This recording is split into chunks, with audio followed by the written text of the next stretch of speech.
자, 오늘은 명상에 대한 얘기 좀 하겠습니다. 우리가 이제 이 붓다의 말씀에서가 부처님께서 우리에게 법을 가르치셔서 부처님의 법은 항상 법을 듣는 그 제자들에게 유익하고 뭔가 이익이 되고 행복으로 이끄는 그런 방법들을 제시하시거든요. 그래서 이미 우리가 삼보에 귀의하고 그 다음에 보시하고 계를 지키는 것이 이게 전부 다 우리에게 이익되는 일이고, 이제 마지막으로 마음을 닦아라. 그게 이제 명상이라고 해서 부처님이 말씀하신 이 웰라마라는 경에서는 세간에서 공덕을 쌓게 하는 가장 좋은 명상이 자해수행이다. 세간을 벗어나게 하는데 가장 좋은 명상은 이제 지혜를 닦는 것이다. 이렇게 말씀하셨습니다. 자해수행이 이제 사무량심 또는 사범주라고 하는 우리에게도 잘 알려져 있는 자비이사 가운데 자해를 말하는데, 자비이사를 다 닦아야 됩니다. 실제로는. 근데 다 네 가지를 다 닦는데, 첫 번째로 자해를 먼저 닦고, 그 다음에 고통스러운 사람에게 연민을 닦고, 그 다음에 행복한 사람에게는 함께 기뻐하는 마음을 닦고, 그 다음에 모든 사람들에게 또 평정심을 유지하면서 자비의 앞에 세 가지 이 덕목이 치우치지 않게, 그 다음에 모자라지 않게 균형을 맞춰주는 게 마지막에 평정입니다. 이것을 브라흐마 위하라, 범주라고 하고 또는 아빠만냐 해가지고 무량한 상태라고 하는데, 브라흐마 위하라는 말의 의미는 범천들이 머무는 그런 마음 상태, 범천들의 거주처, 이런 뜻입니다. 범천들은 색계 이상의 천신들, 색계와 무색계의 천신들을 범천이라고 합니다. 높은 단계의 천신들을 말하고요. 세상에는 부처님께서 깨닫고 보시니까 31가지 중생들이 사는 영역이 있는데, 맨 밑에 지옥, 그 다음에 축생, 악귀, 아수라, 이걸 사악도라고 합니다. 그 다음에 그 위에 인간이 있습니다. 인간은 밑에서 5번째예요. 그리고 인간 위에 색계 천상과 무색계 천상이 26개가 있어요. 26단계의 천상. 그 중에서 6개의 천상을 빼고 색계와 무색계의 천상을 범천이라고 합니다. 그러니까 마음이 굉장히 넓고 고귀하고 탐진치에 의해서 별로 지배를 받지 않아요. 탐진치를 다 끊지 못했다 하더라도 이것이 별로 영향을 미치지 않는 그러한 행복한 천신들이다, 이렇게 보시면 됩니다. 부처님 깨달음에 의해서 보면 창조신은 없습니다. 창조신이 있다고 믿는 그런 신자들이 있거나 종교가 있거나, 또는 자기가 창조신이라고 착각하는 천신들이 있어요. 천신들도 착각을 합니다. 왜냐하면 아직 무지가 다 떨어지지 않았기 때문에. 그래서 창조신은 없는데 수많은 천신들이 있다, 이렇게 얘기를 하고, 인간들은 살아서 천상에 갈 업을 지으면은, 그런 어떤 행위를 하면은 천상에 태어난다. 천상에 태어나는 방법은 여러 가지가 있지만은, 보시를 열심히 잘하고 계를 굳건하게 지키면은 6개의 천상에 태어나고, 거기다가 명상을 하면은 3개의 천상에 태어난다. 그 중에 가장 우리 부처님께서 자주 설명하신 가르침이 자비이사의 사무량심입니다. 저는 이제 이 사무량심 수행을 지금 금년이 되니까 19년 전 5월 달에 제가 미얀마에서 큰 스님이 오셔가지고, 우자나카 큰 스님이 오셔서 혼돈마을에서 20일간 명상을 지도하실 때, 그때 제가 스님 법문을 통역해드리고 또 인터뷰를 통역해드리면서 자해명상을 이제 본격적으로 제대로 배웠거든요. 그리고 나서부터 19년간 이제 계속 저도 명상을 해오고, 또 많은 사람하고 이 명상을 나누다 보니까 결국은 이 자해명상을 많이 하면은 마음이 신의 상태가 된다, 이렇게 느껴져요. 신들이 있다면, 천신들이 있다면 이런 마음 상태가 있구나 하면서 제 스스로 느끼면서 인간의 한계를 넘어서는 그런 명상법이다, 이렇게 생각을 합니다.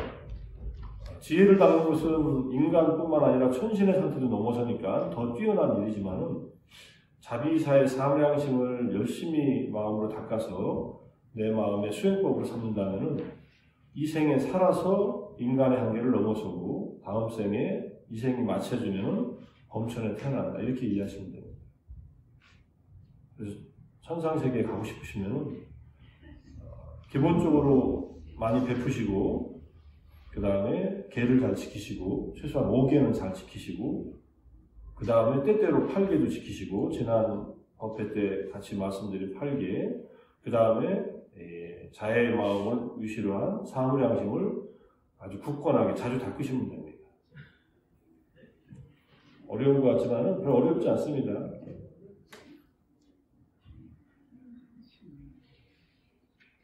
나중에 이제 같이 해볼 테니까요. 이제 지금까지 이제 제가 늘 법회하면서 조금씩 하는 게 자애 명상인데 잠깐만 닦아도 큰 이익이 있다라고 말씀하시니까 자 자애라고 하는 마음은 빨리로 맺다라고 하고요. 모든 존재의 안녕과 행복을 바라는 것, 잘 되기를 바라는 것, 행복하기를 바라는 마음입니다. 어머님이 하나밖에 없는 외아들을 또는 외아들이라고 하면 또 딸들이 섭섭하니까 외자녀를 어떻게 사랑하겠어요, 그죠? 정말로 애지중지하고 모든 거 다 줘서라도 행복하게 만들려고 애를 쓰지 않습니까? 그런 마음. 근데 이제 경전에는 어머니가 막 낳은 아들을 보살피듯이 그런 마음으로 모든 존재들에게 그들의 행복을 바라는 마음을 이렇게 설명을 합니다. 그 다음에 연민은 모든 괴로워하는 존재들이 괴로움과 슬픔에서 벗어나기를 바라는 마음을 자비심이라고 합쳐가지고 우리는 한문으로는 발고 열악이라고 하는데 발고는 연민의 마음이고 열악은 자애의 마음입니다. 고통이 없기를 바라는 것이 연민이고 행복하기를 바라는 것이 자애다. 자비심. 우리가 부처님께서 또는 우리 대승불교의 관세음보살님이나 보살님들이 대자대비하시다고 하잖아요. 그러니까 여기 메따와 까루나 앞에다 마하를 붙여가지고 마하 메따, 마하 까루나 이렇게 붙이는데 사무량심을 이제 보살행으로 할 때는 그렇게 마하라는 말을 붙입니다. 위대하다, 크나크다 이런 뜻이고요. 보통 중생들은 갖지 못하는 그런 마음을 부처님들은 대비심으로 가지고 계시고 모든 중생들을 하나도 빠짐없이 낱낱이 연민해 하시면서 그들이 고통에서 벗어나기를 바라는 마음으로 가르침을 주셨기 때문에 대비심이라고 합니다. 자애와 연민은 우리들도 얼마든지 이미 가지고 있고 잘 기를 수 있습니다. 그렇지만 이것을 습관화시키고 항상 매일매일 일으키도록 하는 것이 우리가 하는 이제 자애 명상, 연민 명상이 됩니다. 어렵지 않습니다. 저는 이제 지난번에 말씀드렸는가 모르겠는데 자애의 마음을 복잡하게 하지 말고 그냥 눈 뜰 때 그냥 내가 행복하기를 모든 존재들이 행복하기를 아침밥 먹을 때 다시 한번 내가 행복하기를 모든 존재들이 행복하기를 또 점심 드실 때 드시는 중간에도 괜찮고 드시고 나서도 내가 행복하기를 모든 존재들이 행복하기를 조금 더 놓은다면 이 식사가 나한테 이렇게 오기까지의 인연이 있는 모든 중생들이 행복하기를 이렇게 하셔도 되고 저녁 드실 때 또 한 번 하시고 또 주무시기 전에 한 번 더 하시고 그러면 5초씩 해가지고 25초 걸려요. 시계 재가지고 이거 두 마디 하는데 내가 행복하기를 모든 존재들이 행복하기를 5초도 안 걸리네요. 한마디당 1, 2초밖에 안 걸리니까. 중요한 것은 1초를 하든 5초를 하든 이 마음을 이어가는 게 중요합니다. 매일매일 이어가는 게. 매 순간순간 이어가는 게. 그래서 내 마음이 항상 모든 존재들이 행복을 바라는 마음과 고통에서 벗어나기를 바라는 마음으로 내 마음을 가득 채워나가는 겁니다. 내 마음은 누가 깨끗하게 해주지도 않고요. 더럽히지도 못합니다. 내 마음을 깨끗하게 하고 더럽히는 것은 내 자신에게 달려있다. 법구경에 나오는 말씀인데 자애와 연민을 통해서 자애는 분노, 나쁜 생각으로부터 벗어나게 하고 연민은 해코지하고 잔인한 생각으로부터 내 마음을 자유롭게 합니다. 그래서 살아생전에 이것을 많이 닦으시면은 행복하게 죽고 죽은 뒤에도 범천에 태어난다라고 하는 자애의 이익이 11가지 중에 2가지가 있기 때문에 부지런히 우리가 닦아야 되는 그러한 덕목이다. 그것을 닦는 것을 명상이라고 한다. 이제 명상이라는 말에 거부감을 갖는 분들도 많지만 그냥 자해 수행을 자해 명상이라고 이렇게 부릅니다. 명상은 그냥 우리의 그 주의력을 의식적으로 훈련하는데 자해 명상은 어떤 대상을 선택하고 그 대상이 행복하기를 바라는 것. 연민 명상은 또 힘들어하는 사람들을 선택해서 그들이 그 괴로움에서 벗어나기를 바라는 것. 이렇게 이해하시면 됩니다. 세 번째, 함께 기뻐함은 누군가가 행복해졌어요. 잘 되고 있어요. 그러면 그 행복과 행운이 계속되기를 바라는 마음. 그게 다른 존재의 행운과 성공의 행복을 함께 기뻐해 주는 겁니다. 그리고 평정은 감정적인 동요로부터 마음을 지켜서 이게 행복과 고통 사이에서 균형 잡힌 태도를 갖는 것. 마음이 동요되지 않고 분노에 사로잡히지 않고 그렇다고 흥분에 빠지지도 않으면서 마음을 균형 잡힌 태도를 가지고서 평정의 마음을 일으키는 것이다. 평정심을 일으키려면 우리 모두는 내가 지은 업의 상속자다라고 하는 그런 이해를 가져야 됩니다. 그 말은 내가 악업을 행해서 고통을 받고 내가 선업을 행해서 그 다음에 행복을 얻는다. 이런 이해를 가지고서 평정의 마음을 갖는다. 이렇게 보시면 되고요. 부처님께서 이띠 웃다까라고 하는 초기 경전에서 이렇게 말씀하셨어요. 수행승들이여 다시 태어날 근거가 되는 공덕을 만드는 토대들은 그것이 어떠한 것이든 그 모든 것은 자애의 마음에 의한 해탈에 16분의 1에도 미치지 못한다. 자애의 마음에 의한 해탈이야말로 그것들을 극복하여 빛나고 환히 비추고 널리 비춘다. 자애의 마음에 의한 해탈이라는 말은 자애를 닦음으로써 마음이 분노로부터 벗어난다. 이런 뜻입니다. 이것을 닦는 것이 태어날 근거가 되는 공덕을 만드는 토대. 이게 이제 3가지 공덕의 토대가 있지 않습니까? 고시, 지계, 천상에 이르는 공덕의 토대가 있는데 그 어떠한 것이든 자애의 마음에 의한 해탈에 비하면은 16분의 1, 16분의 1이라는 표현은 아주 적은 수를 의미할 때 씁니다. 우리말로 할 때는 3발의 피다 이런 뜻이에요. 자애의 마음에 의해서 내 마음이 분노로부터 벗어나면은 그 어떤 이 세상에 3계에 돌아오는 공덕이 되는 일보다도 더 큰 공덕이 생긴다 이런 뜻입니다. 단 한순간이라도 일으키더라도. 밑에 이제 부처님께서 당신에 대해서 하신 말씀이에요. 죽이지 않고 죽이도록 하지 않고 정복하지 않고 정복하게 하지 않고 일체의 존재에 대하여 자애로운 인 부처님께서는 어떠한 누구에게도 원한이 없다. 부처님은 스스로도 죽이지도 않았지만 남이 죽이도록 하지 않았고 정복하지도 않고 정복하게 하지 않고 물론 죽이지 않고 죽이도록 하지 않고 뿐만 아니라 오계에 대한 얘기들도 다 있지만 부처님은 모든众생들에 대해서 자애로운 분이고 누구에게도 원한이 없다. 이 말씀은 이렇게 살라는 얘기예요. 우리들도. 부처님이 원한 없이 사셨기 때문에 행복하게 깨달음을 이루시고 나서 45년간 행복한 상태에서 평정심을 유지하고 사셨는데 그대들도 이렇게 살아라 이런 뜻입니다. 부처님이 가신 길을 따라서 그대들도 따라와라 하는 이런 의미니까. 제가 2015년도에 자비라는 책이군요. 자비라는 책. 거기에서 붓다가 가르친 자비라는 제목으로 논문을 실은 게 여기 있습니다. 이거 지금 이 파일을 이렇게 누르시면은 이 논문이 뜨니까 나중에 논문을 읽고 싶으시면 읽어보세요. 여기에 초기 경전에 나타난 다양한 자애에 대한 자비에 대한 가르침을 정리했고 그래서 분류를 했어요. 제가 분류를 해가지고 강의를 해가지고 자애의 명상을 쭉 닦는 거하고 결합시켰는데 지난 화수목에 지난 월정사에 가서 월정사 절에서 자애 명상을 하면서 그걸 쭉 설명을 했습니다. 뭘 설명인가 궁금하시면은 제 밴드에 들어와 보세요. 밴드가 어딘가 궁금하시면은 명상의 집 자애라고 쳐보세요. 잘 안 되시면은 그냥 손주한테 좀 해달라고 그러세요. 그럼 휴대폰으로 바꾸실 수 있습니다. 제가 강의한 거 다 올려놨어요. 순서대로.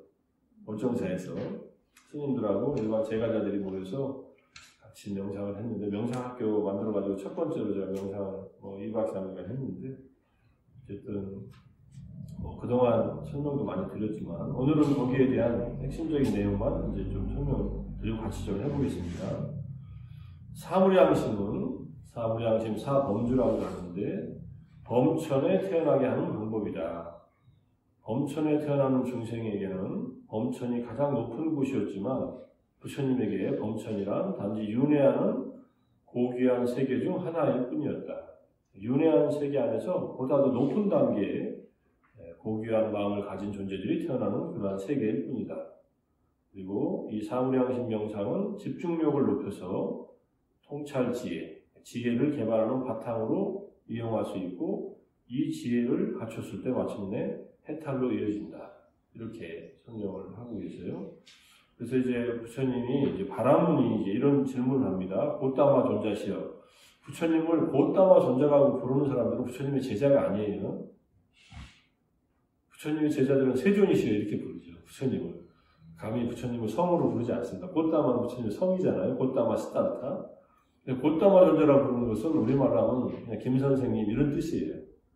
자기 선생한테 김 선생 이렇게 부르지 않잖아요. 스승님 이렇게 부르지. 제자들은 꼭 세존이시여 이렇게 부르는데, 이렇게 바라문들은 또는 다른 왕들은 고따마 존자라고 부릅니다. 고따마 선생님이시여 이런 뜻이고, 저는 삼은 고따마께서는 범천의 일원이 되는 길을 알고 계신다라고 들었습니다. 그러니까 이제 바라문들은 범천의 일원이 되는 것이 목적이에요, 사실은. 그래서 범아일이라고 합니다. 브라흐마 창조신과 아트마, 내 영혼이 하나가 되는 것. 불교로 하면은 비로자나 불가 이제 하나가 되는 것이다 이렇게 이해할 수 있는데, 어쨌든 범천의 일원이 되는 길을 알고 계신다라고 하는데 부처님이 거기에 대한 설명이에요.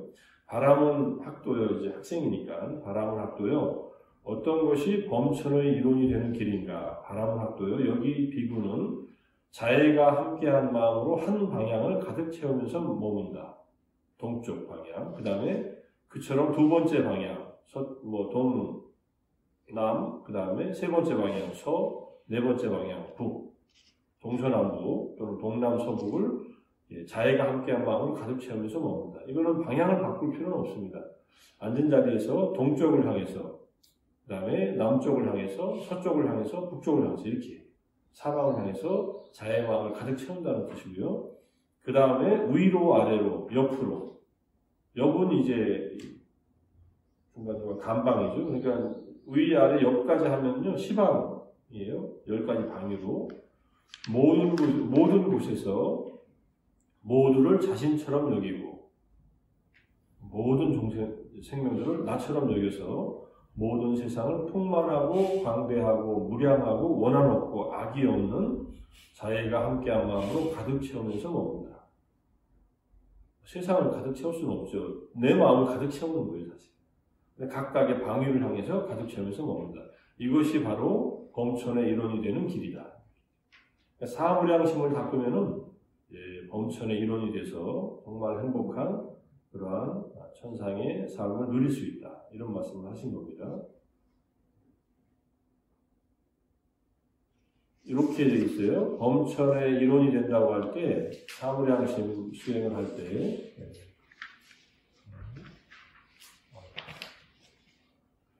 사무량심을 닦을 때 우리는 어떤 번뇌들을 다스릴 수 있냐면은, 자해 명상을 하면은 악의를 없애는 거예요. 악의는 분노입니다. 자해 명상을 하다가 잘못하면은 애욕에 빠질 수 있어요. 특히 이성을 향해서 하다. 이성은 이제 배우자나 파트너나 또는 이성으로 생각되는 어떤 대상을 향해서 아무개가 행복하고 평화롭기를 하다가 사랑이 이 높은 사랑에서 낮은 사랑으로 내려와 버려요. 높다 낮다는 건 좀 그렇지만 다른 사랑으로 되어버려요. 그것은 남녀 간의 애욕의 사랑입니다. 그래서 이성을 향해서는 처음에는 닿지 않습니다. 나는 이미 내 남편이 내 아내가 이성이 아닌데요. 이래도 남편과 아내는 처음부터는 하지 마십시오. 조금 지난 다음에 하세요. 정말 해주고 싶다. 그럼 해보세요, 한번. 근데 이제 파트너들, 배우자들은 혼자서 하는 것보다는 가족의 구성원의 일부로 하면 괜찮습니다. 내 가족이 할 때 자녀분들과 또는 배우자가 들어가서 같이 하면 괜찮아요. 근데 한 사람을 선택해서 할 때는 가능하면 선택하지 않습니다. 처음에는 하지 말라고 돼 있어요. 그 다음에 연민의 마음은 마음의 잔인함, 공격성을 없애주고 상대방이 연민의 마음을 가지고 고통스러운 사람이 고통에서 벗어나기를 바라는데 그 사람을 향한 잔인한 마음이 이게 일어나지 않겠죠. 잔인함은 직접 고통을 주려고 하는 마음이니까. 그런데 연민의 함정은 슬픔에 빠지는 겁니다. 누군가가 괴로움과 슬픔에서 벗어나기를 하여 그 사람 힘든 상황에서 벗어나기를 이렇게 마음을 일으키는데 그 사람의 힘든 상황이 내 마음을 적셔버려요. 그러면 내가 슬픔에 빠집니다. 그래서 연민을 할 때 조심하는 것은 슬픔에 빠지지 않고 상대방이 고통에서 벗어나기를 바라는 마음이다. 이렇게 이해하십니다. 근데 자애를 충분히 닦지 않으면 연민을 닦을 때 슬픔에 빠지기 쉽습니다. 그래서 자애 명상을 항상 먼저 한다. 충분히 한다. 이렇게 이해하시고 그런 다음에 이제 슬픔, 연민 명상할 때는 슬픔에 빠지지 않으면서 고통에서 벗어나기를 바라는 마음을 일으킨다. 근데 이제 자애 명상을 하다가 내 마음이 울적해졌어요. 슬퍼지고 힘들어요. 그러면 자애 명상이 잘 안 됩니다. 나를 향해서. 그럴 때는 내 자신이 이 힘들고 어려운 상황에서 벗어나기를 자기한테 이렇게 따뜻하고 친절하고 그 다음에 연민의 마음으로 연민 명상을 먼저 하는 것이 효과가 있습니다. 그런 다음에 다시 자연 명상으로 가는 것이 방법일 수도 있습니다. 힘들 때는 연민 명상을 자기한테는 먼저 해도 괜찮다. 근데 연민이 자기 신세 한탄하는 쪽으로 가면 안 돼요. 내 팔자가 무슨 팔자길래 이렇게 평생을 이렇게 고생하고 또 지금도 일어나 이런 생각이 일어나면은 연민 명상이 실패하는 거예요. 그런 쪽으로 빠지지 마. 그건 슬픔에 빠진 거잖아요. 그래서 그런 쪽으로 빠지면은 내가 지금 슬픔에 빠져서 연민의 함정에 빠졌구나. 빨리 벗어나야겠다 이렇게 생각하시고 다시 자애 명상을 먼저 하시든 또는 마음 챙김 명상을 하시든 이렇게 하는 방법으로 연민의 슬픔에 빠지지 않도록 조심해야 됩니다. 함께 기뻐하는 마음은 질투라고 써놨는데 원래 원어는 불쾌감입니다. 아라띠라고 해서 다른 사람이 행복하게 됐어요. 성공했어요. 우리 아이는 인서울 못해서 저 지방대학 갔는데 이 친구는 스카이를 갔네. 옆집 아이는.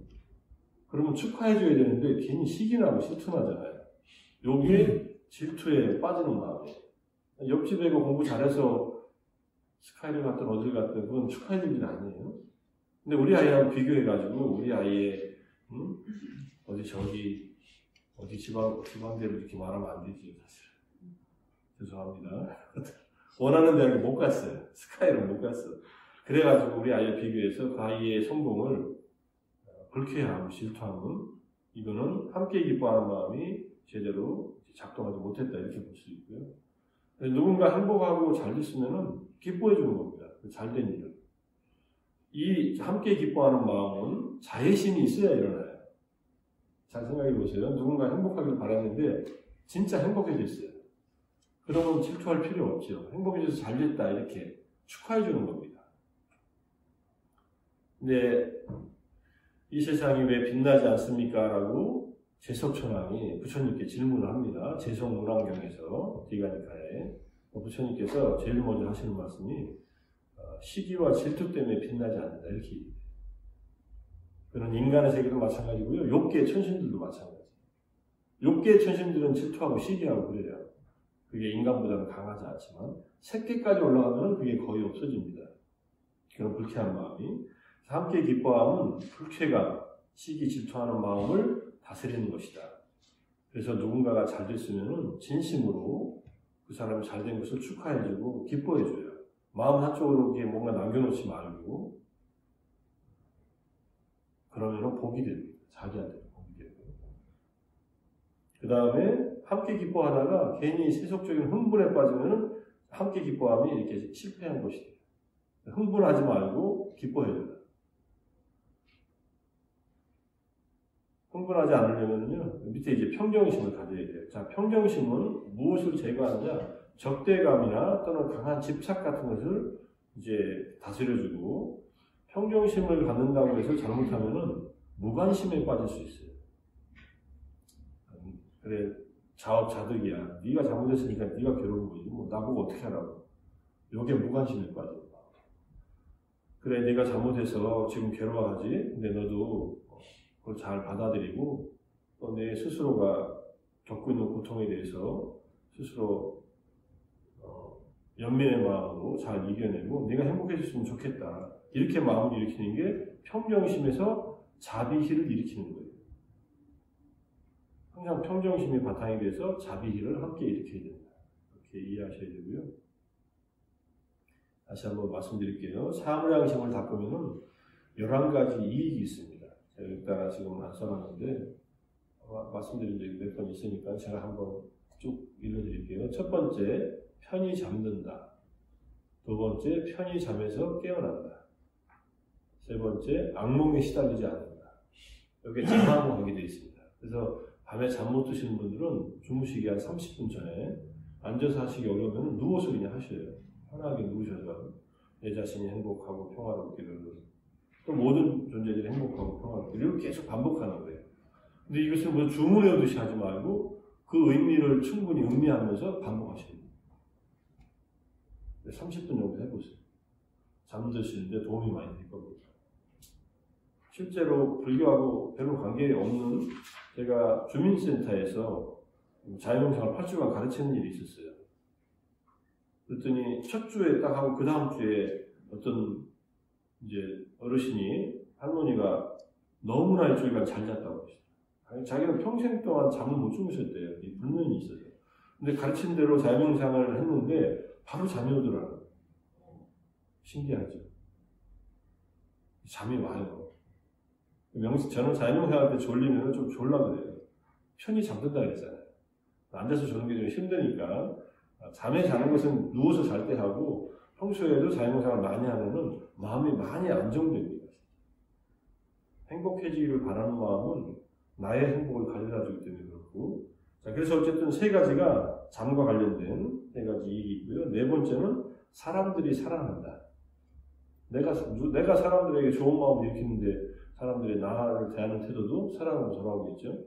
그 다음에 다섯 번째는 사람 아닌 존재들이 사랑한다. 천신들이나 동물들이고요. 그래서 다섯 번째가 사람 아닌 존재들이고요. 여섯 번째는 천신들이 보호한다. 신장들이 보호한다. 우리 법당에 이쪽이 신중단이잖아요. 이 신중들이 부처님 당시 때에도 부처님의 가르침을 받고 야차나 나찰들도 부처님의 가르침을 듣고서 불법을 위하는 신이 됐어요. 이 지상에도 살아요. 산에도 살고 숲에도 살고 나무에도 살고 경전에 나옵니다. 제가 그걸 모아봤어요. 이렇게 그랬더니 숲의 신, 나무의 신 이렇게 나오더라고요. 숲의 신은 우리 같으면 산신이죠. 산에 들어가서 이제 건데 자의 마음을 일으키는 그 신들이 자의 마음을 일으키는 사람 마음을 바로 이게 느낀대요. 인간들은 바로 못 느껴요. 제가 이렇게 앉아서 우리가 서로 자유명상을 해도 제 마음이 가지도 않고 마음이 이렇게 저한테 오지도 않습니다. 그죠? 이게 금방금방 오면은 난리 날 거예요. 누가 나를 미워하면은 내 마음이 막 괴로워지고 누가 막 나를 사랑하면 막 행복해지고 그죠? 근데 그렇게 안 되는 게 다행이에요. 사실 인간들은. 근데 신들은 바로 느끼기 때문에 좋은 마음을 일으키는 존재들은 신이 와서 보호한다고. 물론 삼보에 귀한 그 수행자들도 보호하지만 그 신들이 보호해서 일곱 번째 무기, 불, 그 다음에 독극물에 의해서 해침을 받지 않는다. 누가 죽이려 해도 무기로 죽지 않고 살해당하지 않고 불에 타 죽지 않고 독살되지 않는다. 이 말은 이제 독사들이 많은 곳에서 수행하는 수행자들에게 꼭 자해에 의해서 마음의 해탈을 얻고 그러니까 자해 수행을 해서 삼매를 얻고 수행하러 가라 이렇게 말씀하셨어요. 그러면은 그 위험한 곳에 가서도 독충이나 독사들이 해침을 받지 않는다라고 얘기를 합니다. 이게 일곱 번째. 여덟 번째, 용모가 맑아진다. 안색이 맑아진다. 안색이 맑아져서 주름이 좀 펴지겠죠. 사랑을 하면 이뻐지니까 자의 마음을 일으키면 얼굴이 좀 맑아지겠지. 얼마나 이뻐지는지 모르겠지만 밝게 빛난다 이렇게 되어 있고요. 그 다음에 9번째는 마음이 빠르게 집중된다. 삼매를 빠르게 입니다. 마음이 빠르게 집중되고 안정되기 때문에 잠 오는 데도 도움이 되는 겁니다. 10번째, 죽을 때 혼미하게 죽지 않는다. 죽는 순간이 맑게 깨인 채로 죽는다 이런 뜻이에요. 우리가 갈 때는 좀 그렇게 깨어서 가야 되지 않겠습니까? 혼미하게 그냥 종환자실에 들어가가지고 호수 잔뜩 끼고 갈 게 아니라 끝까지 정진하다가 자의 마음을 일으키고 그 마음 상태 그대로 마치 편하게 잠들듯이 죽음을 맞이하면 편하게 잠에서 깨어나듯이 11번째 이 아라한이 되지 못하고 이 생을 마치면은 행복한 천상세계 범천에 태어난다.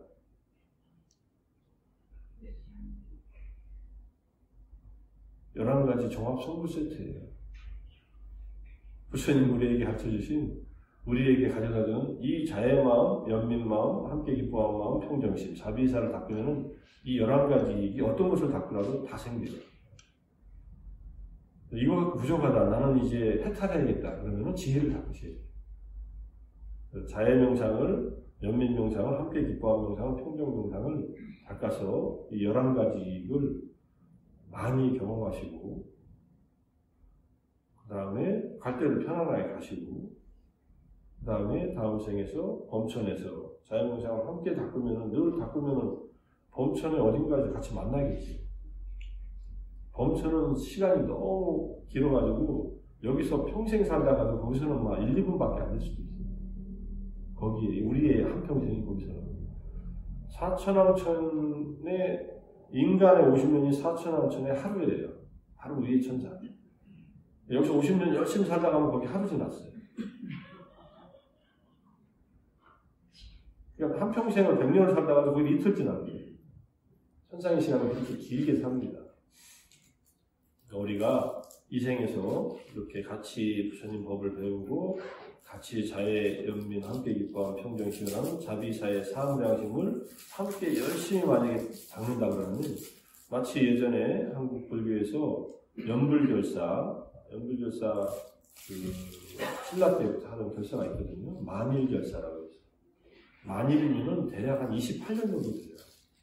28년을 연불결사를 맺어서 연불소리가 끊어지지 않게 이어지게 했다는 그런 불사예요. 연불결사. 그냥 24시간을 연구를 하는 거예요. 근데 한 사람이 그렇게 못 하잖아요. 한 사람이 어떻게 24시간을. 그냥 계속 교대로 가면서 모여서, 수행하는 분들은 이제 사찰에 모여서 그렇게 24시간 계속 연구를 하고 교대로 하겠지요. 3교대로 하든 4교대로 하든 뭐 2시간씩 하든 4시간씩. 그리고 이제 일상생활하는 분들은 생활 속에서 계속 연구를 하는 거예요. 아미타불, 나무아미타불 하면서. 28년 동안 나무아미타불을 같이 찾았으면은 금생이 그냥 아미타불로 마음이 그냥 이렇게 흠뻑 젖어 있지 않겠어요? 그럼 갈 데가 어디 있겠어요? 아미타불 계신 곳이 가지 않겠어요? 심려망생원이라고 하는데 법장구살의 48대원의 18번째 원 중에서 연불망생원입니다. 사실은 심려망생원은 이제 거기 10번 내용이 이제 임종시의 10번을 나의 명호를 부르는 자는 극락세계로 데려가겠다. 염념상속에서 10번을 나무아미타불을 죽는 순간에 하려면은 제가 이해하는 바로는 28년 정도 평생 그냥 연구를 하고 살면 그렇게 될 수 있어요. 나는 이제 비법을 알았다. 극락세계 가는 비법을. 10번만 하면 되네. 한번 해봐요. 10번 해봤어요. 깨어있을 땐 돼. 건강할 때. 근데 이게 몸이 아파 보세요. 한 번도 안 일어나요. 그죠? 몸이 불편하면 연구를 할 생각 잘 못해요. 아프거나 뭐 하거나 그냥 계속 연구를 그렇게 수행을 하면은 정토 사상에 의해서, 정토경에 의해서 반무량수경, 뭐 아미타경 이런 가르침에 의해서 그 말은 저는 이렇게 생각을 해요. 제가 초기불교하는 입장에서 봐도 부처님의 마음을 놓치지 않고 있으면 결국은 부처님의 계신 곳 또는 부처님의 제자들이 모인 곳에서 같이 불자들이 모여서 거기서 수행을 하게 됩니다. 이런 뜻이라고 얘기를 합니다. 그리고 실제로 천상에도 불자들이 또 모여서 거기서 정진하고 그런 거 아니에요. 어디 가겠어요? 하던 습관대로 모이겠죠. 삼보정사 이렇게 불사하셔가지고 이렇게 평생을 수행하셨으면 어디 천상계 세계에서 삼보정사 비슷한 거 만들어 놓고 기다리실지도 몰라요. 먼저 가시고. 그래서 시간이 너무 짧으니까 같이 가셔서 만드셔야 될지 모르고요. 그렇게 해서 우리가 이 자해를 위시로 한 자비사를 닦으면은 이 생에서 충분히 행복하고 다음 생으로 그 행복이 연결된다. 그 다음 생은 바로 천상의 세계이다. 범천의 세계. 천상에 가시려면요, 이 생에서 천신이 되어야 됩니다. 몸이 아니라 마음이. 내 마음이 천신처럼 마음을 써야 돼요. 천신들은 삼진치의 때가 적어요. 그리고 천상의 마음을 가진 사람들은 삼진치의 마음이 작동하지 않아요. 일단 있어도. 그걸 어떻게 아냐면요, 삼매를 닦을 때 우리가 이게 지금 자비사는 삼매를 닦는 방법이잖아요. 자신해탈, 비심해탈, 희심해탈, 사심해탈에서 네 가지 악의, 잔인함, 질투, 적대감으로부터 마음이 벗어나는 거니까 여기서 벗어나기만 하면은 다 끊어지지 않아요. 일단은 벗어나면은 마음이 편안해지고 집중되고 고요해지고 행복해집니다. 삼매의 경험은 기쁨과 행복과 평정심이에요. 그 마음이 평상시에 자주 일어나야 돼요. 강하게 일어나야 돼요. 그러면은 바로 천신의 상태가 돼 있는 겁니다. 천상까지 안 가셔도 이런 게 천상의 천신들의 마음이구나 하는 것을 자기가 느낄 수가 있어요. 근데 마음속에 여기 말한 이 번뇌들, 싫어하는 생각, 또는 누구 해코지 하려는 생각, 질투하고 시기하고 적대감이 있고, 그러다가 애욕에도 빠지고 슬픔에도 빠지고 흥분했다가 무관심했다, 이런 것이 많다면은 이게 반대잖아요. 그러고 또 복을 쌓은 것도 적으면은 갈 데가 아귀 세계에 가거나 아수라 세계에 가거나 또는 뭐 지옥으로 가거나 축생으로 가거나. 그래서 우리가 평상시의 마음을 항상 기본 실천으로 고시하고 길을 지키고 이걸 늘 탄탄히 해놓으면서 자비사의 사무양심을 매일매일 닦아라. 매 순간순간 갖도록 하라.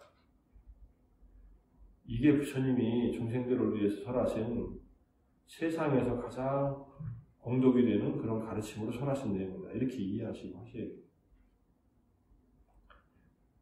제가 설명을 드릴 수도 있고 부처님이 설명한 것을 제가 이해해서 또 여러 가지 또 방법도 알려드릴 수 있지만 하고 안 하고는 각자에게 달려있는 겁니다.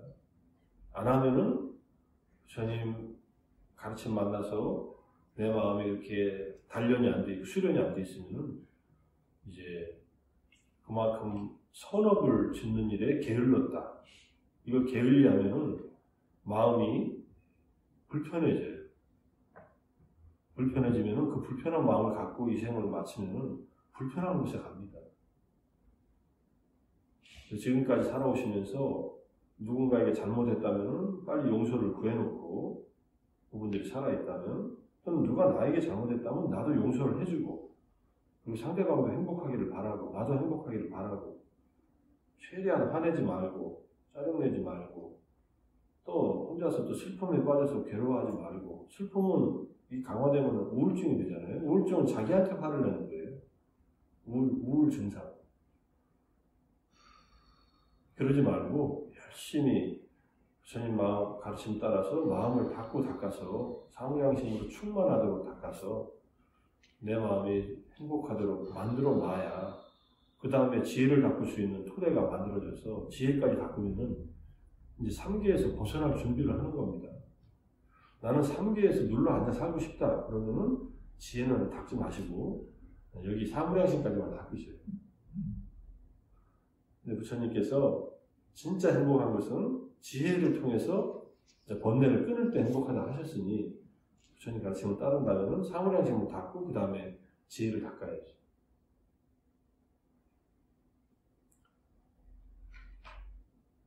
불법은 부처님의 가르침은 그걸 실천하고 행한 사람들을 보호합니다.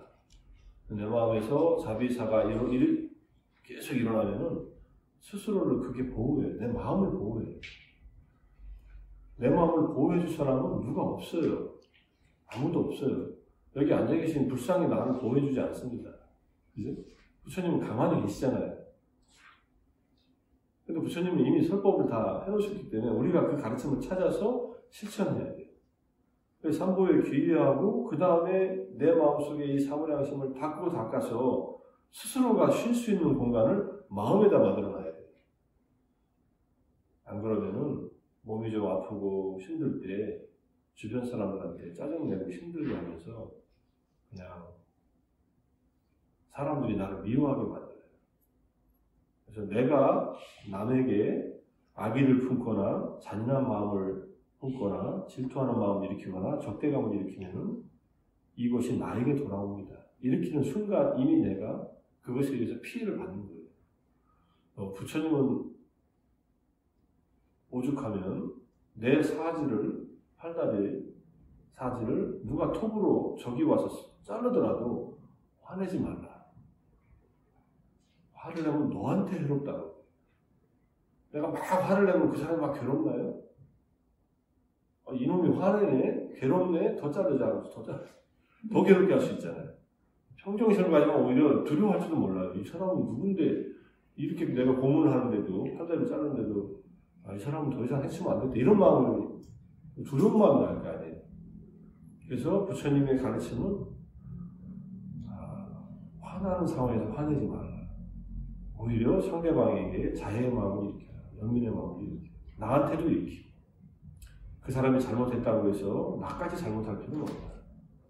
이렇게 말씀하시는 분이에요. 그건 화내지 않는다는 것과 잘못된 것을 그냥 두고 보는 거하고 다릅니다. 잘못된 것은 잘못했다고 이렇게 뭐라고 얘기는 해줘야죠. 그런데 화를 내면서 할 필요는 없다는 얘기예요. 부처님은 깨닫고 나셔서 45년간 화내신 적은 없어요. 꾸짖기는 합니다. 제자들이 잘못했을 때. 꾸짖어야죠. 이렇게 하지 마라. 너는 잘못했다. 그러니 가서 뭘 해라 이렇게 말씀을 하시지만 화는 대신 화가 나는 감정이 아예 없어져 버리신 분이니까. 그러니까 사실은 불법이 어려운 이유는요, 우리 수준이 부처님 가르침을 따를 만한 수준이 마음이 잘 준비가 안 돼 있어서 어려운 면도 있어요. 근데 그 수준을 끌어올려야죠, 내가. 계속 노력하면서. 그러면은 이제 부처님께서 가르치신 가르침으로 부처님의 마음에 점점 닮아가는 겁니다. 그래서 부처님이 행복했던 것처럼 우리도 행복해지고, 부처님이 자비로웠던 것처럼 우리도 자비로워지고, 이걸 같이 만들어져서 자비로움과 지혜로움을 같이 갖춰서 이제 행복해질 수 있는 길을 가는 겁니다. 세상에서 항상 닦을 수 있는 자비의사를, 특히 자애심을 자주 닦고 실천하라는 말씀. 이게 이제 다른 경전에서는 100개의 가마솥에다가 밥을 해서 수많은 사람들한테 보시하는 것보다 자애의 마음을 소주젓 한 번 짜는 동안에 일으키는 것이 공덕이 더 크다 이렇게 얘기했어요. 부처님께서는 보살행을 하실 때 7년간을 자애를 닦고 7겁 동안에 천상에서 그 다음에 인간으로 태어나서 엄청난 복을 받으셨다고 얘기해요.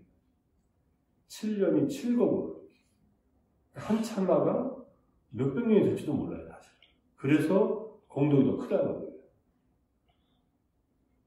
우리는 달마대사를 만난 양무제가 절을 짓고 여러 가지 불사를 많이 해서 스님, 제가 얼마나 큰 공덕을 지었을까요? 하니까 달마대사가 무했잖아요. 한마디로 없다 이렇게 얘기했잖아요. 요거는 출세관법에서 말하면 그렇게 볼 수 있어요.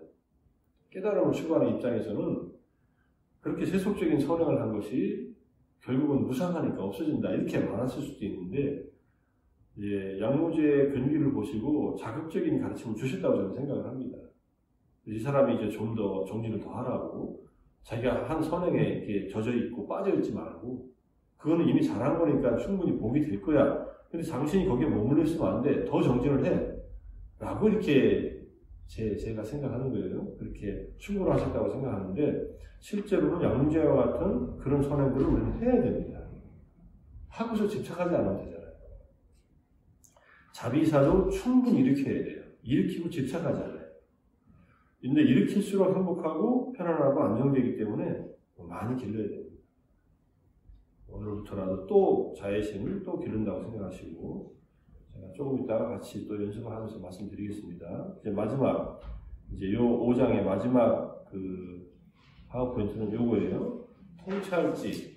지혜는 모든 것을 이긴다. 그래가지고, 앙구타라니카야의 국법의 20번째 경, 웰라마 경이라는 부처님께서 전생에 웰라마 바라문이었을 때 이제 행한 선행이 별로 그때 엄청난 보시를 하거든요.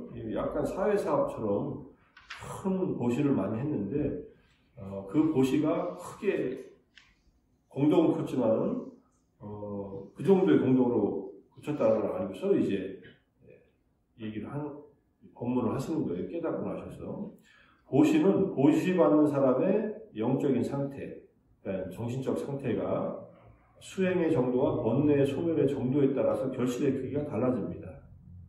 그리고 보시할 때는 항상 상대방에게 보시를 받는 사람을 존중하고 존경하면서 보시한다. 직접 보시한다. 요즘에 직접 보시하기 어려우면 뭐 온라인 성공도 가능하니까 그것도 내 계정에서 직접 보내는 것도 직접 보시라고 생각합니다. 저도 전에 갔다 와서 갔는데 문이 잠겼어요. 저쪽에 명상하러 그때 갔을 때. 그래서 보시 못하고 다시 와가지고 다시 전화해서 계좌번호 알려달라고 보시하고 그러니까. 그럼 뭐 내가 직접 보시하는 거죠. 그 다음에 소중히 여기면서 보시한다. 상대방을. 그리고 보시에 과보가 있다는 견해를 가지고 보시한다. 이건 굉장히 중요합니다. 이건 정견을 가지고 보시하는 거예요. 보시는 좋은 공덕행위고 나에게 이익이 된다. 내 보시를 함으로써 그 보시가 제보시가 됐든 법보시가 됐든 과보가 있다. 보시 중에서는 법보시가 모든 보시를 능가한다. 이렇게 말씀을 하셨는데 어쨌든 보시를 할 때는 과보가 있다는 이해를 하고 바른 견해를 가지고 보시한다. 이런 말이에요. 이렇게 보시를 하고요. 큰 보시보다 세상을 향한 엄청나게 큰 보시보다는 한 명의 견해를 부족한 자, 예류자, 수타원에게 보시하는 것이 공덕이 더 크다. 그 다음에 100명의 수타원보다 한 명의 인내자에게 보시하는 게 공덕이 더 크다. 이렇게 이제 일당 100으로 나가요. 100명의 인내보다 한 명의 불안, 아나함, 100명의 불안보다 한 명의 아라한에게 보시하는 게 더 공덕이 크다. 100명의 아라한보다 한 명의 벽지불. 벽지불은 독각이라고 해서 좀 무시되는 경향이 있는데 벽지불의 깨달음은 아라한보다 깊습니다.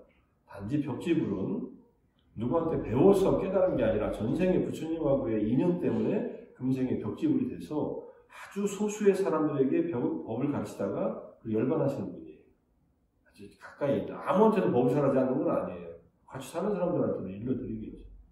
우리가 만약에 어떤 스님이, 어떤 수행자가 산속에서 혼자서 깨달아서 거기서 살다 가셨어요. 그래서 비난하면 안 됩니다. 그분이 벽지 부리면 어떻게 하실 거예요? 그죠? 아니면 또 어떻게 하고. 수행자들이 우리한테 가르침을 안 준다고 우리가 섭섭해할 수는 있어도 비난하면 안 돼요. 비난하는 것은 비난하는 사람에게 악업이 돼요. 그래서 자기 수행을 차단시켜요. 내 수행이 차단되고 아무한테도 이익이 안 되잖아요. 부처님 당시 때 아라한이 된 사리푸타 존자나 또는 마하카사 대가섭 존자를 비난한 다른 스님들이 그 과보를 받아서 엄청난 과보를, 안 좋은 과보를 받은 내용들이 경전에 있어요. 아라한들, 벽지불들 비난하면 안 되고요. 모르겠습니다. 한국 불교에 이런 성자도 있는지 제가 그 경지가 안 돼서 모르니까 누가 물어보면요, 그런 생각 하지 말고, 부처님 그런 생각 하지 말라 그랬다고 제가 얘기해드리고, 그냥 비난하거나 험담하는 얘기 하지 말고, 그분들도 어쨌든 수행하는 분이라면 인연이 닿는 대로 뭔가 복을 쌓아라 이렇게 얘기는 합니다. 그 다음에 100명의 벽지불에게 보시하는 것보다 부처님을 상수로 하는, 부처님을 스승으로 하는 비구 승가에게 보시하는 것이 공덕이 더 크다. 그 다음에 그것보다는 사방 승가를 위해서 승훈을 건설하는 게 공덕이 더 크다. 이때 사방 승가는 두 부류의 승가가 있어요. 현전 상가가 있고 사방 승가가 있어요. 현전 상가는 그 지역에 함께 살면서 같이 결계를 하는, 포사를 할 때 같이 계를 외우고 계를 지키려고 결계를 하는 걸 결계라고 합니다. 보름에 한 번씩 계율을 같이 외우고, 그러한 승가들은 현전 승가라고 해요. 사방 승가는 전 세계에 있는 모든 스님들을 말해요. 그러니까 이 절은 현전 승가가 관리하에 본래 사방 승가들이 사용하는 곳이에요. 공유물이에요. 보시물도 마찬가지예요. 그래서 누구든지 출가한 스님들이 와서 지낼 수 있는 절을 짓는 것이 가장 공덕이 크다. 그래서 절마다 가면 그렇게 불사를 많이 하죠. 한옥집은 원래 불사를 많이 해요. 그죠? 그래서 그 다음에 이제 삼보에 귀의하는 마음,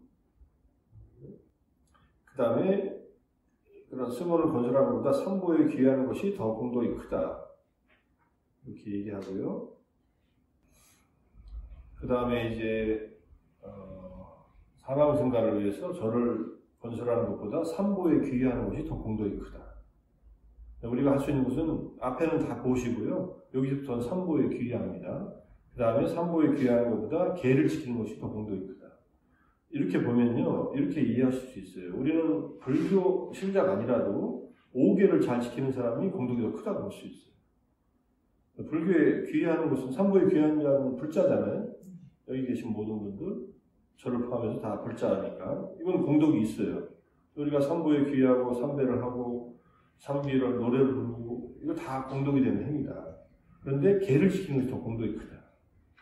저는 종교와 관계없이 도덕적으로 계를 잘 지키고 사는 사람들은 차라리 계를 안 지키고 종교심을 갖는 사람보다 더 공덕이 크다고 이렇게 이해할 수 있습니다. 그 다음에 지계보다는 자해를 닦는 게 공덕이 더 크다. 자해명상. 그 다음에 자해보다는 무상상의 수행의 공덕이 더 크다. 무상상은 바로 지혜를 윗바사나 통찰 수행, 관찰 수행을 해서 몸과 마음이 무상하다는 것을 깨닫는 수행. 그게 무상상. 앞에서 보시를 하고 삼보에 귀의하고 계를 지키고 자해를 닦고 나서 내가 고통의 세계인 이 윤회의 세계에서 벗어나서 깨달음으로 가야겠다 하면 지혜를 닦아야 됩니다. 지혜를 닦는 방법은 여러 가지 있지만 초기 불교에서는 4념처관 수행을 통해서 그걸 바탕으로 해서 윗바사나의 방법, 윗바사나라는 것은 하나의 방법보다는 윗바사나라는 우리의 몸과 마음, 오온을 있는 그대로 관찰하는 수행이고, 관찰하다 보면은 무상하다는 것을 스스로가 경험적으로 알게 돼요. 그게 무상상이에요. 무상에 대한 체험적 인식. 이것을 닦으면은 삼계를 벗어날 수 있는, 그래서 그 행복이 한시적이지 아닌 영원한 행복이라고 하는 열반, 최상의 행복을 경험하게 되기 때문에 이 무상에 대한 이 수행, 무상을 수행의 주제로 삼아서 또 무상에 대한 체험적 인식의 수행을 하는 것이 가장 크다 이렇게 얘기하는 겁니다. 그렇게 이해를 하시고, 여기까지가 이제 오늘 설명할 내용이고요. 5장 끝이고, 제가 자해명상의 방법, 사실은 자해명상은 우리가 지금까지 해왔으니까 자해명상을 좀 같이 할 생각이고요. 그 다음에 연민명상, 문구는 이렇게 되는데 지금 자료에는 없어요. 자료가 책에 없어가지고 안 놓고 제가 지금 따로 만들어 왔으니까 한번 보시고요. 괴로움과 슬픔에서 벗어나기를 내 자신이 평화롭기를, 내 자신을 향해서 한다면 이렇게 하는 거고요. 그 다음에 함께 기뻐하는 명상, 나의 행복과 행운이 계속되기를 이렇게 반복하는 거예요. 내가 행복하다는. 그 다음에 평정명상은 나는 나의 업의 상속자이므로 있는 그대로의 사실을 받아들이기를. 좀 말이 조금 어색하지만 지금 경험하고 있는 모든 것들은 내가 지은 업의 결과로서 오는 것이다 라고 하면서 이것을 닦는 겁니다. 나중에 이제 자비이사를 다 연습하실 때 한번 같이 하겠습니다. 자, 그래서 이제 마지막 장. 모든 선행 중에서 가장 뛰어난 공덕은 무상을 인식하는 것. 무상을 인식하는 것은 다른 차원, 윤회 세계에서 깨달음의 세계로 들어가는 일이기 때문에 윤회의 과정에서 즐거운 세간의 과거를 가져다 주는 것이 아니라 무상을 깨닫는 것이 값진 이유는 속박의 굴레, 윤회의 속박에서 이 굴레를 끊어내서 완전한 해탈, 열반의 실현을 가져다 주는 통찰의 지혜를 가져다 주기 때문에 이 무상을 인식하는 것이 가장 큰 공덕입니다. 이렇게 말씀하십니다. 이게 이제 5장 마지막 슬라이드고요. 설명은 여기까지 드리겠습니다. 혹시 뭐 질문 있으시면 하세요.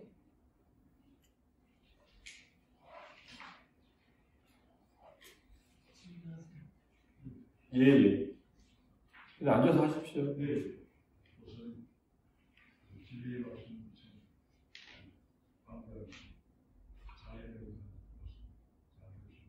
예. 자연명상 잘 들으셨어요? 잘 안 들려요. 마스크 벗고 얘기해야 돼요. 그 스승님, 미얀마 스승님한테 이 자연명상을 가르침을 받으셨나요? 예, 미얀마 스승께 받았습니다. 그리고 한 시대마다 이런 완전한 부처님 성인들이 와 계시다는 얘기인데 한 시대마다 부처님이 와 계시다고요? 네, 그런 얘기를 제가 본 적이 어떻습니까? 지금 우리가 사는 이 시대에 예. 예수나 석가 그리고 성인들이 와 계십니다. 아, 이 시대에 예수나 석가 같은 성인들이 와 계시냐고요? 그때 한 시대라고 하는 것은 우리가 사는 시대가 아니라 한 겁이에요, 사실. 엄청나게 긴 시간. 근데 다행스럽게 어떤 겁에는 부처님들이 여러 분 오세요. 지금 우리가 살고 있는 이 겁은 부처님이 5분 오세요.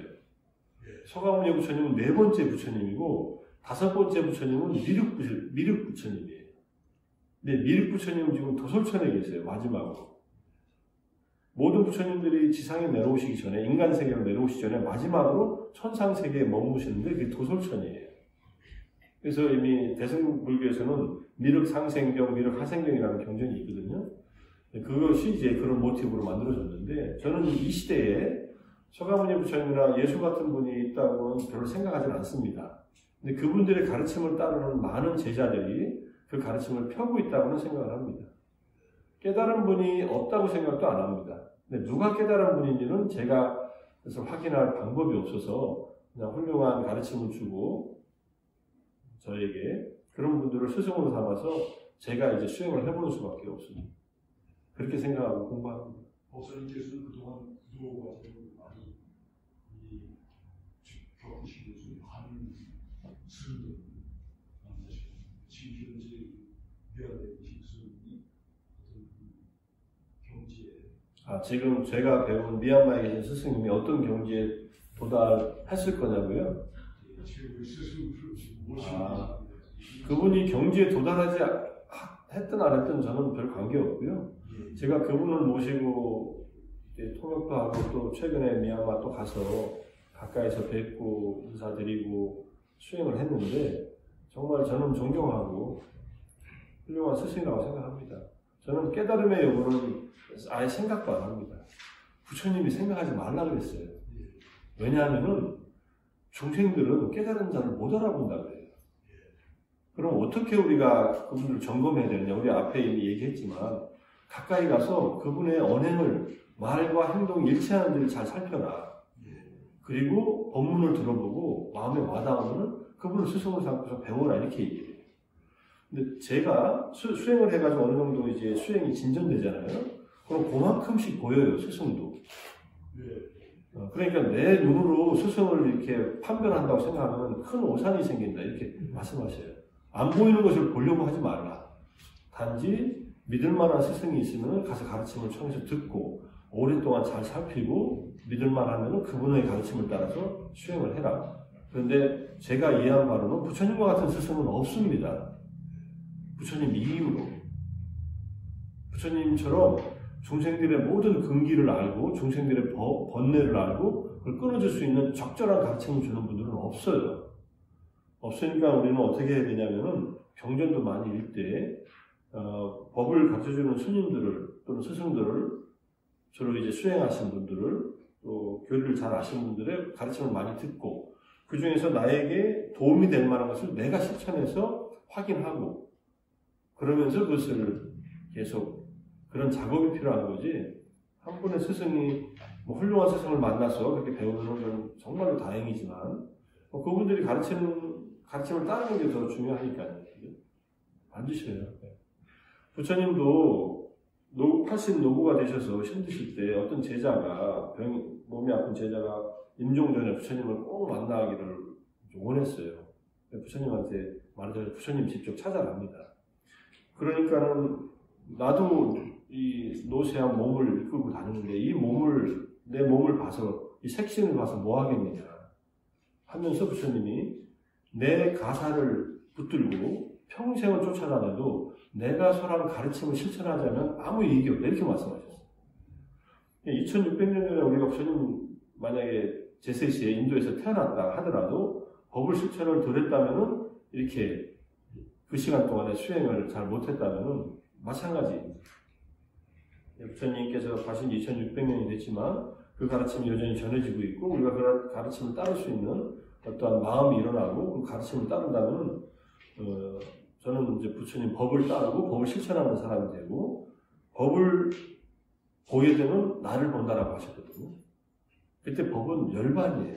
그러니까 열반을 체험한 자들은 열애가 어떤 분이라는 것을 그때 비로소 이해가 된다는 거예요.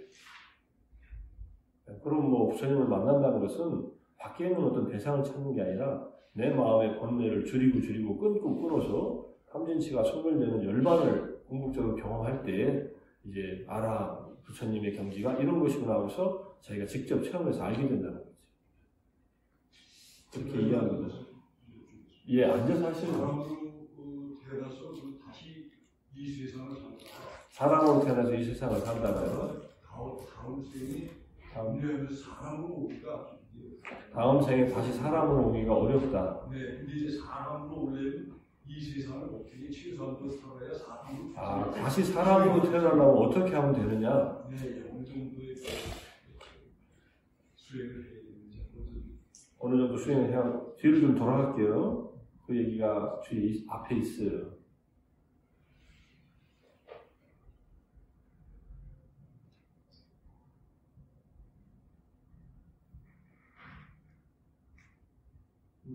앞에 없나?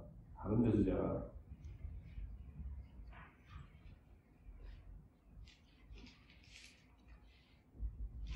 이 책에 나온 게 아닌가요? 다른 데서 나왔는데 무시에 대한 얘기, 지계에 대한 얘기 여기는 없네요. 없었네요. 제가 설명을 드릴게요. 인간으로 다시 태어나기를 원한다면요, 부처님 말씀에 의하면 보시와 계를 보통 수준으로 해라. 이 보통 수준이 어느 정도인지는 잘 생각을 하세요. 그러니까 자주 하는 거죠. 보시를 자주 하고, 보시는 이 세상에 뿌려놓는 투자예요. 이게 언제 거칠지는 제가 이 생에 받는 것도 있고 다음 생에 받는 것도 있고, 그 다음에 계를 잘 지켜라. 5계를. 보시와 계를 약하게 하면은 불운한 인간으로 태어나는데, 보시도 보통으로 하고 계도 보통으로라도 지키면은 행복한 인간으로 태어난다. 그런데 보시와 계를 굳건하게 닦으면은 굳건하게 한다는 것은 항상 실천하는 것이 되겠죠. 그러면은 천상세계에 태어난다. 6계 천상에, 유교천. 거기다가 수행을 하면은 천상에 가는 것이 훨씬 쉽고 인간으로 태어나는 것도 훨씬 쉽다. 그리고 마찌마니카의 120번째 경이 쌍카라 오빠띠라는 경전이 있어요. 그러니까 우리가 어떤 행동을 했을 때 그것에 의해서 태어남이 정해지는데, 부처님의 가르침을 실천하면은 내가 원하는 대로 태어나는 것이 가능한데, 인간으로 태어나서 복 있게 태어날 수도 있고 천상에 태어날 수도 있고 깨달음까지 얻을 수 있다. 이런 경전이 있어요. 그게 마찌마니카의 120번째 경. 제가 아침에 119번째 경이 몸에 대한 마음챙김 경이거든요. 그걸 보다가 120번째 경이 눈에 띄어서 쭉 읽어봤어요. 경전이 재밌네 하면서. 우리가 공덕을 쌓으면 그 공덕에 해당하는 그 세상에 태어나는데 기본적으로 인간으로 태어나려면 계를 지키고 보시를 행하라. 그 다음에 이제 윗바사나 수행을 할 때에는 몸과 마음을 구별하는 지혜 다음에 조건을 파악하는 지혜가 있습니다. 두 번째 단계의 지혜인데 이 조건을 파악하는 지혜까지 지혜가 열리면은 작은 수다원이라고 하고 다음 생이 꼭 인간으로 태어난 거예요. 다음 생은. 그리고 더 정진을 하면은 진짜 수다원이 돼서 7생 안에 이제 아라한이 되겠죠. 그래서 다음 생이 꼭 인간으로 태어나고 싶으시다면 인간다운 품위를 유지하는 계를 지키고 주변 사람들에게 뭔가를 나누고 살아라. 인간은 이게 행복한 세계예요. 선처예요. 그렇기 때문에 선처에 태어나려면 그만한 노력을 하고 공덕을 쌓아야 되는데 그게 바로 보시와 계를 지키는 것. 그 다음에 아까 말씀드렸듯이 거기에다가 이제 삼보에 귀의하거나 그 다음에 자해를 닦거나 하면 훨씬 공덕이 커지는 거예요. 인간으로 태어나는 거 이상의 세계가 훨씬 태어날 수도 있다. 천상에 가기 위한 수행법으로 10선업을 닦아라 이런 말씀도 있고 그 다음에 지난 시간에 배운 이 8개를 닦으면 이것도 천상에 가는 길이에요. 이 8개는. 그래서 5개는 인간으로 태어나는 방법이죠. 8개는 천상에 태어나게 한다. 그냥 부처님 가르침 따라서 탐진치를 줄이고 보시는 탐욕을 줄이는 거고요. 개는 남에게 피해를 주지 않고 생명들을 보호하는 일이고 나도 보호하는 일이지만 그 다음에 이제 자의 마음을 닦으면은 마음에 그런 천상에 태어나는 길을 닦는 거니까 천상에 못 가더라도 인간으로 태어나는 데 큰 도움이 되겠죠. 그리고 인간으로 태어나기를 강하게 원하셔야 돼요. 인간으로 태어나고 싶으시면. 근데 마음을 원한다면 원하는 것에 상응하는 공덕행위를 해야 되는데 그 공덕행위 바로 보시와 지계와 명상이다. 이렇게. 불법을 배우는 것도 물론 우리가 지금 배우는 불법은 지혜를 개발하는 방법이고 지혜를 개발하고 있는 중입니다. 법에 참여해서 부처님 법을 듣고 이렇게 이해하고 실천하려고 마음을 먹는 거죠. 지금까지 잘했든 못했든 그건 이제까지 한 일이고요. 그건 내버려두고 지금부터 매 순간 5개를 지키겠다. 5개 지키기 쉬울 수도 있고 어려울 수도 있어요. 마음 먹으면 쉬울 수도 있어요. 그 다음에 보시는 내가 재보시를 못하면은 뭔가를 남에게 봉사하든 뭐 법보시를 하든 이것도 보시니까 법보시 하려면 법을 알아야겠죠. 법을 배워야겠죠. 그리고 실천하면 그런 삶을 살게 되니까. 요즘에 정년퇴직하면서 무료하게 세월 보내는 분들이 많은데 그걸 무료하게 보내면 안 돼요. 65세 이후 그리고 언제 갈지 모르잖아요. 정년퇴직하고 살다 보니까 100살까지 살았네. 근데 그 35년을 허송세월했다고 후회하는 분이 있더라고요. 65세까지 잘 살고 나머지는 그냥 연금받아서 살면 되는 줄 알았더니 이거 35년간 내가 이렇게 오래 살 줄 알았으면 내가 또 뭘 했을 텐데 하고 법회라도 열심히 나왔을 텐데 이렇게. 그래서 인생은 정년퇴직이 없습니다. 우리 수행은 죽는 순간까지 하다가 다음 생으로 연결되는 거예요. 그러니까 수행을 만났다는 것은 정말 다행스러운 일이라고 생각하시고 그래서 기본적으로 생활에 어려움이 없다면은 또 생활에 어려움이 있으면 또 조금 더 일하면 되고 없다면은 정진하라. 정진할 때 함께하고 나누고 그 다음에 또 같이 하도록 복도 없고 이렇게 하면 갈 때까지 그냥 계속 복을 닦다 가는 거예요. 다시 인간으로 태어날 복을 쓴 것보다 더 많이 쌓아놓으면 다시 인간으로 태어나라고 생각합니다. 예. 고선의 스승님은 한국에 오실 수 있습니다. 미얀마 스승님이요? 연세가 지금 96세세요. 근데 아주 건강하셔요. 페이스북에 올라오는 사진 보면. 그래서 이제 저희가 가야죠. 이제 여행은 잘 못 하시는 것 같아요. 고선님께서 그 스승님 뵈러 뭐 이렇게 1년 갔어요. 코로나 전까지만 해도 갔는데 코로나 때문에 지금 2년간 못 갔고 금년 겨울이 되면은 또 미얀마 사정이 좀 나아지고 코로나가 나아지면은 또 갈 수 있습니다. 가서 한 달씩 수행하고 그럽니다.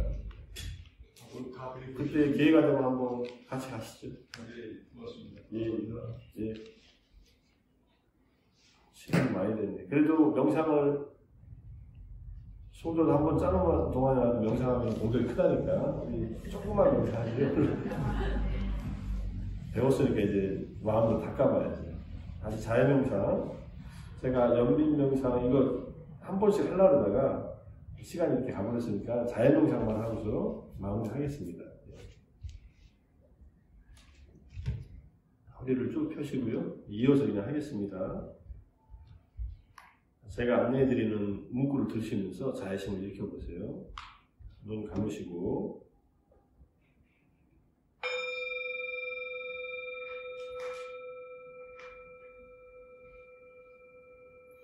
마무리하겠습니다. 예, 감사합니다.